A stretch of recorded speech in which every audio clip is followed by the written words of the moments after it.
dimension politique très très forte. Il ne s'agit pas simplement d'un mouvement religieux, il s'agit d'un mouvement. Thomas le rappelait, Ramayad, des chrétiens, 56% des chrétiens qui ont voté pour Donald Trump, aussi des chrétiens évangélistes qui font partie de cet électorat de Donald Trump notamment. Tout à fait, et qui ont manifesté bruyamment tout au long de cette campagne, mais bien avant, durant la période des 4 ans démocrates, qui ont manifesté leur soutien.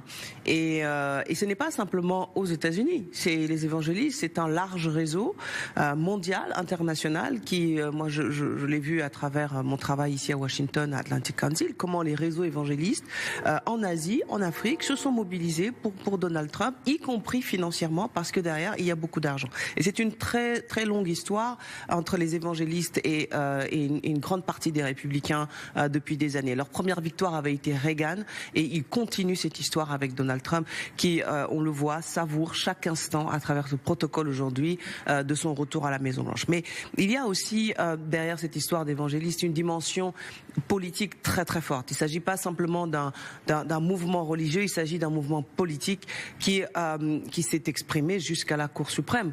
On l'a vu à travers les décisions qui ont été prises récemment, les nominations d'abord. Notamment sur l'avortement. Les nominations d'abord avec une Cour qui est largement à la main de Donald Trump pendant son premier mandat et qui a pris depuis des décisions, notamment effectivement, vous l'avez dit, sur l'avortement, mais aussi sur la question des armes, mais aussi sur la question de l'homosexualité. Il y a des choses qui se préparent parmi certains de ces juges suprêmes qui l'ont annoncé, qui ont annoncé la couleur et qui poursuivent cet agenda politique qui a commencé dès les années 60, au moment où le féminisme prenait du galon, au moment où le mouvement patriarcal reculait, au moment où la société se déchristianisait. Eh bien, les évangélistes, à travers certains mouvements conservateurs, ont pris de l'importance et ont dicté d'une certaine manière leur agenda politique aux candidats républicains qui ne pouvaient plus se faire élire dans ce pays sans le soutien et notamment le portefeuille de ces évangélistes. C'est cette histoire-là qui continue aujourd'hui à travers Donald Trump. Gérard, vous êtes d'accord avec ce constat-là? Oui, parce qu'il y a un phénomène important aux États-Unis depuis plusieurs décennies, c'est le recul des églises traditionnelles, c'est-à-dire les églises soit protestantes, les luthériens, même les baptistes du Sud, les épiscopaliens et également l'Église catholique reculent au profit de ces groupes inorganisés que nous appelons, à défaut d'un autre nom, évangélistes, donc c'est souvent des très grandes églises, on appelle ça des méga churches avec d'immenses parkings et où vous avez des pasteurs qui souvent sont des pasteurs autoproclamés qui eux sont beaucoup plus politiques que ne le sont les églises traditionnelles. Et dernier point, Trump, aux yeux de ces évangélistes aujourd'hui, c'est le Messie. Il a donné à cette partie de la population américaine tout ce qu'elle demandait, en particulier sur cette question centrale aux États-Unis depuis 50 ans, la question de l'avortement. Cette victoire, entre guillemets, qu'ils ont remportée grâce à Donald Trump, ils lui en sont évidemment infiniment reconnaissants. Et j'ajouterais, Gérard, que la tentative d'assassinat à laquelle Donald Trump a échappé leur a donné le sentiment que Dieu était à ses côtés, leur a donné le sentiment qu'ils avaient raison, que c'est l'élu. Moi, j'ai vraiment entendu ça chez les Américains. Comme nous ne vivons pas dans la même réalité, on a le sentiment que tout ceci est complètement lunaire, mais ça ne l'est pas du tout. C'est-à-dire que ce sont des choses qui sont prises très au sérieux. Il a échappé à quelques millimètres près. Les images sont iconiques désormais de Donald Trump échappant à l'assassinat de quelques millimètres et appelant à se battre. Il y a cette image de Dieu qui le protège, qu'elle a fait élu. Depuis ce moment-là, c'est d'ailleurs Elon Musk a rejoint Donald Trump à ce moment-là. Et ce n'est pas que des Américains qui pensent cela. Partout dans le monde, il y a des tas de gens qui ont vu à travers cet épisode extraordinaire un signe et qu'il serait élu. Des gens ont dit dès ce soir, il sera président. Il sera président. Donc voir aujourd'hui ces images de Donald Trump avec sa Bible qui va le poursuivre tout le temps. D'ailleurs, il a précisé que c'est la Bible que lui a remis sa mère. Il y a toute une scénographie qui est en train de se développer autour de l'infaillibilité de cet homme-là, dont les propos de ce fait ne sont pas si délirants entre guillemets qu'on veut bien les présenter au regard de ce que nous venons de dire. Justement, regardez ces images en direct. D'un côté, l'église Saint-John où va se dérouler ce premier service religieux. Cette église Saint-John aussi appelée l'église des présidents de manière familière puisque c'est ici, normalement, que se déroule le service religieux avant la cérémonie d'investiture. Et puis, de l'autre côté, vous avez ces images de Capital One, cette fameuse arène où se trouvent de nombreux supporters de Donald Trump qui font la queue dans le froid. Il fait moins 6 degrés aujourd'hui à Washington et qui attendent pour rentrer à l'intérieur. Magali Barthez, vous êtes sur place avec Charlotte Lefetté à l'intérieur de cette salle et ça y est, certains supporters ont pu rentrer et sont auprès de vous. Oui, regardez en effet sur ces images de Charlotte Lefetté à quel point la salle se remplit rapidement tellement il y a des kilomètres et des kilomètres de queue à l'extérieur. Alors on est justement avec une famille qui vient de Géorgie avec Angela et qui va évidemment nous raconter les conditions d'attente. How long were you waiting outside, Angela? Quand avez-vous attendu dehors, We came here at 2 in the morning last Arrivé à night. 2h du matin la nuit dernière, moi et ma famille. It was freezing. Il faisait froid. Il faisait vraiment froid, extrêmement froid. Et moi, ce que j'ai dit à mes enfants, c'est que je ne resterai dehors pour personne, seulement que pour le président Trump. Le président Trump, il travaille si dur pour nous, c'est le moins qu'on puisse faire pour lui. How do you feel today? Comment vous sentez-vous aujourd'hui? On est tellement enthousiastes. On est monté à bloc, c'est incroyable d'être là pour lui, on est très contents. What do you think is going to change for your Que country with President Trump? Pensez-vous que le président Trump va changer dans ce pays? Je pense que le président Trump a déjà restauré le patriotisme. On peut voir que les gens se mobilisent pour lui. Et il fait tant de choses pour notre pays. Il a même pris une balle pour nous. Alors ouais. Il a fait tant de choses. To see him this afternoon. Vous vous attendez à le voir cet après-midi? Oui, exactement, on l'attend. Thank you so much. Merci beaucoup. Et vous voyez hein, cette excitation qui est en train de monter. On rencontre beaucoup de gens ici avec évidemment les chapeaux, les casquettes, les bonnets Trump qui nous disent tous leur excitation, leur volonté d'être là aux premières loges pour assister au début du président Trump, deuxième mandat.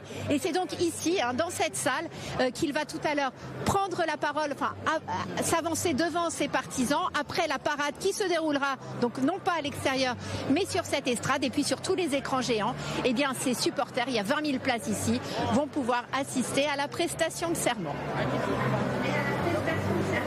Magali Barthez et Charlotte Lefetté au cœur d'un événement historique, Capital One Arena, auprès des supporters de Donald Trump. On a entendu cette femme auprès de Magali qui a dit « il a pris une balle pour nous ». C'est tout de même des mots extrêmement forts, Ramayad, qui rappellent ce que vous disiez il y a quelques secondes, c'est-à-dire que c'est un miraculé, c'est l'élu en politique, c'est lui qui a échappé donc à une tentative d'assassinat et qui est là pour nous sauver, pour sauver l'Amérique. C'est le retour de Donald Trump est spectaculaire, tellement spectaculaire qu'il faut y voir, pour certains, la main de Dieu et une main divine. Et je crois même que pour nous, qui sommes très rationnels, qui n'allons pas jusque-là, beaucoup rivalisent d'analyse, d'expertise pour essayer de comprendre comment il a été possible qu'un candidat felon, comme on dit ici, qui est condamné, cerné par les affaires, parce qu'au-delà de la tentative d'assassinat physique, il y a aussi eu l'idée que cet homme devait ou allait être éliminé sur le plan politique, je veux dire cerné d'affaires, à New York avec l'affaire Stormy Daniels, en Géorgie avec l'affaire de l'élection du recomptage des votes de 2020, pareil à Washington avec le Capitole, l'attaque du Capitole d'ici janvier, et puis la Floride avec l'affaire des documents confidentiels. Dans quel pays, y compris celui-ci, un candidat cerné par autant d'affaires se trouverait dans une situation d'être candidat? Eh bien, lui, il a été candidat. Et aujourd'hui, on a vu récemment, il y a quelques jours, le procureur Jack Smith péniblement essayer de publier des rapports pour laisser un témoignage dans l'histoire des accusations ou des culpabilités de Donald Trump. Mais tout ceci ne pèse rien à côté de la force qui s'est déployée pour finalement passer outre non seulement les tentatives d'assassinat, mais également toutes ces affaires. Et donc tout ceci fait qu'il y a autour autour de lui ce sentiment effectivement d'infaillibilité. Et je rappelle aussi autre symbole, c'est qu'aujourd'hui on est le 20 janvier. C'est comme on dit ici, c'est MLK Day, c'est Martin Luther King Day. C'est la journée fériée aux États-Unis, enfin en tout cas ici à Washington, en hommage aux grands leaders du mouvement des droits civiques. Et c'est ce jour-là aussi, coïncidence historique encore improbable, où se fait l'investiture du président Donald Trump. Donc cela ne préjuge en rien de l'atterrissage. C'est-à-dire que à partir du 21 janvier, Donald Trump sera à la Maison-Blanche, fera face aux réalités, devra gérer, malgré évidemment cette domination au Congrès, devra gérer les États-Unis, faire face à la question des tarifs, faire face à la question de la concurrence, faire face aux guerres qui agitent le Moyen-Orient et l'Ukraine. Et ça, c'est une autre partie, c'est une autre manche qui va s'ouvrir. Donald Trump qui a donc été condamné pour l'affaire Stormy Daniels, mais sans sentence, cette actrice porno qui a donc porté plainte contre lui. Est-ce qu'il n'y a pas aussi là, Gérard Haro, une volonté de Donald Trump et de cette nouvelle classe politique de montrer qu'ils sont au-dessus des lois ? Alors d'abord, il a été condamné au civil pour viol. Il a été reconnu coupable de viol. Mais Donald Trump a toujours été un petit peu au-dessus des lois. Je me rappelle en 2016 que l'on me disait à Wall Street, nous ne parlons plus à cet homme-là, parce qu'il a derrière lui 6 faillites. Tout le monde sait que lorsqu'il signe un contrat, on me disait le lendemain, il va le violer. Donc c'est une personnalité, en effet, il faut bien dire, hors du commun, et qui jusque-là a réussi à survivre à tous les scandales, à toutes les affaires qui l'ont entouré. Et comme disait très justement Ramayad, c'était il y a 1 an et demi. Personne ne pensait qu'il réussirait à survivre à ces quatre affaires juridiques qui sont quand même des affaires juridiques majeures. Eh bien, il a eu de bons avocats, il a eu de la chance. Eh bien, le voilà, 47e président des États-Unis. Oui, il est vrai aussi qu'aux États-Unis, le système judiciaire est tel qu'avec beaucoup d'argent, condamné pour diffamation dans l'affaire de Stormy Daniels. Avec beaucoup d'argent, avec de très bons avocats, vous pouvez vous jouer du système pour faire durer le plaisir jusqu'à ce qui a permis de faire campagne tout le long, jusqu'à en réchapper de cette manière. C'est aussi une affaire de riches et de pauvres. Ça c'est une première chose. Et deuxièmement, il y a aussi une certaine timidité des démocrates. Moi, j'ai ici à Washington où il y a beaucoup de démocrates, il y a beaucoup de mes connaissances qui me disent les démocrates n'ont pas réussi à faire ce qu'il fallait. Ils ont été trop polis pour justement aller au bout de ces procédures-là. Il est bientôt 15h sur LCI. Si vous nous rejoignez, nous sommes en édition spéciale délocalisée à Washington avec un plateau d'exception, mais également tous nos reporters aux 4 coins de Washington. Nous attendons ce fameux service religieux, cette tradition avant la cérémonie d'investiture. Le service religieux à cette église de Saint John où vous vous trouvez, Thomas Misraki avec Alexis Tessier.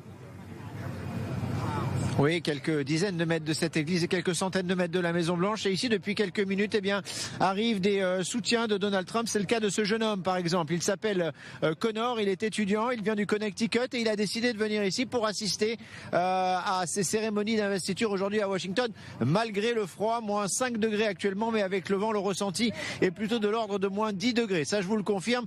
Connor, thank you very much for taking the time to answer our questions. Why did you decide to come here today? Vous décidez de venir ici? Je suis un grand fan de Trump, ça fait longtemps que je suis un fan de Trump et je suis aussi catholique et c'est une vertu catholique d'être patriote, d'aimer son pays. Donc je pense que c'est important, j'ai voté pour Trump et je pense que c'est important d'être ici pour soutenir notre République qui a été fondée il y a 200 ans. Qu'est-ce que vous attendez à titre personnel? Qu'est-ce que vous pensez que Trump va dire? Qu'est-ce qu'il va faire dès qu'il arrivera au pouvoir? J'espère que Trump va faire beaucoup de choses très positives pour le pays. Après qu'il se soit fait tirer dessus, il a dit combattez. Et moi, je suis étudiant, le coût de la vie est très cher, je ne peux pas me payer le carburant pour mon véhicule. Je pense que le pays devrait être plus prospère, qu'il sera plus prospère avec le président Trump. Merci beaucoup, Connor. Bonne journée malgré le froid. Connor, ils sont plus de 200 000 à être venus ici aujourd'hui à Washington pour tenter d'assister à certaines cérémonies liées à ces investitures. En attendant, vous le voyez à quelques dizaines de mètres de nous, Donald Trump est en train d'assister assister à une messe qui devrait durer une demi-heure environ avant de se rendre à la Maison-Blanche, rejoindre le couple Biden, puis d'aller au Capitole pour le début des cérémonies d'investiture officielle. Merci beaucoup Thomas Misraki et Alexis Tessier qui vous accompagnent sur le terrain dans cette église de Saint-John où va se dérouler ce service religieux, cette fameuse tradition juste avant la cérémonie d'investiture. Gérard Haro, on l'apprend à l'instant, Vladimir Poutine félicite Donald Trump et se dit ouvert au dialogue. On parlait d'une Amérique prospère avec ce fameux Connor que Thomas Misraki vient d'interviewer. Une Amérique prospère sur la scène intérieure, mais également sur la scène internationale en installant un certain rapport de force. Alors, comme Donald Trump l'a dit, il a dit à une époque, il affirmait même je résoudrai le conflit de l'Ukraine en 24 heures. Alors récemment, son envoyé spécial pour l'Ukraine, qu'il a déjà nommé, Keith Kellogg, exactement, le général Kellogg, a précisé qu'il faudrait que ça prendrait plusieurs mois. Par ailleurs, Trump a toujours dit qu'il avait de l'estime pour Vladimir Poutine, et on a parlé d'un sommet entre les deux hommes.